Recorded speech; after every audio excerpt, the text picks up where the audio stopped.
అందరికీ నమస్కారం. డిసెంబర్ 21వ తారీఖున శ్రీ వైఎస్ జగన్మోహన్ రెడ్డి గారి జన్మదిన వేడుకల్ని ఊరూరా వాడవాడ ఘనంగా నిర్వహించిన ప్రతి ఒక్కళ్ళకి పేరు పేరున ధన్యవాదాలు తెలియజేసుకుంటున్నాను. ప్రజాపక్షాన నిలబడి ప్రజా సమస్యలపై పోరాడేటువంటి పార్టీ వైఎస్ఆర్ కాంగ్రెస్ పార్టీ. చిత్తశుద్ధితో పనిచేసి ప్రజా సంక్షేమాన్ని కోరుకునేటువంటి పార్టీ వైఎస్ఆర్ కాంగ్రెస్ పార్టీ. అదే మంచి ఆలోచనతో ప్రజలకు మంచి జరగాలి అన్న సదుద్దేశంతో కరెంటు ఛార్జీల బాధుడిపై ఈ నెల 27వ తారీఖున వైఎస్ఆర్ కాంగ్రెస్ పార్టీ పోరుబాట పట్టింది. ఈ విషయంలో చంద్రబాబు నాయుడు గారిని కొన్ని విషయాలు అడగాలి. చంద్రబాబు నాయుడు గారు బషీర్బాగ్ కాల్పులు మర్చిపోయారా? కరెంటు బిల్లులు ఛార్జీల గురించి మాట్లాడినందుకు, గొంతెత్తినందుకు అన్నదాతపై తుపాకీ ఎక్కుపెట్టింది మర్చిపోయారా? దేశానికి వెన్నుముకైనటువంటి రైతన్నపై బుల్లెట్లు దింపి హత్య చేసింది మర్చిపోయారా? నన్ను గుర్తు చేయమంటారా? రైతన్నలు సత్తెనపల్లి రామకృష్ణ, బాలస్వామి, విష్ణువర్ధన్ రెడ్డిలు మీ బుల్లెట్లకి అసువులు బాసింది నిజం కాదా? మర్చిపోయారా?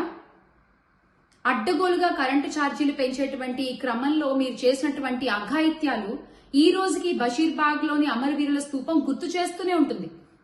మళ్లీ ఈ రోజున ఆంధ్రలో మీకు నచ్చినట్టు కరెంటు ఛార్జీలు పెంచడం, నచ్చినట్టు కరెంట్లు కట్ చేయడం, కరెంటు బిల్లులు చూస్తేనే షాక్ కొడుతున్నాయి అంటున్నారు ప్రజలు. మీరు అధికారంలోకి వచ్చిన ఈ 6 నెలల్లో సామాన్య ప్రజలపై కరెంటు విషయంలో 15,000 కోట్లకి పైగా భారాన్ని మోపారు. ఇది నిజం కాదా? 15,486.36 కోట్ల రూపాయలు గృహ వినియోగదారుడిపై మీరు మోపినటువంటి భారం ఇంకెంత భారాన్ని మోపుతారండి? దీన్ని ఖచ్చితంగా మీరు వెనక్కి తీసుకోవాలి. అలాగే ఎస్సీ ఎస్టీలకి 200 యూనిట్లు ఉచితంగా మీరు ఇవ్వాలి. దాన్ని కంటిన్యూ చేయాలి. మీరు ఎలాగో మీ సూపర్ 6 హామీలు గాలికి వదిలేశారు, కరెంటు తీగలపై ఆరేశారు. అందుకే ఈ రోజున వైఎస్ఆర్ కాంగ్రెస్ పార్టీ ప్రజాపక్షాన నిలబడి పోరాటం చేస్తోంది. డిసెంబర్ 27వ తారీఖున కరెంటు ఛార్జీల బాధుడిపై వైఎస్ఆర్ కాంగ్రెస్ పార్టీ చేపట్టేటువంటి ఈ పోరుబాటలో ప్రతి నియోజకవర్గంలోనూ విద్యుత్ కేంద్రాలయాల దగ్గరికి వెళ్లి సంబంధిత అధికారులకు వినతి పత్రాలు అందించి వైఎస్ఆర్ కాంగ్రెస్ పార్టీ పోరుబాటకు సిద్ధమవుతోంది. దీంట్లో ప్రతి ఒక్కళ్లు పాల్గొని దీన్ని విజయవంతం చేయాలని మనస్ఫూర్తిగా కోరుకుంటున్నాను.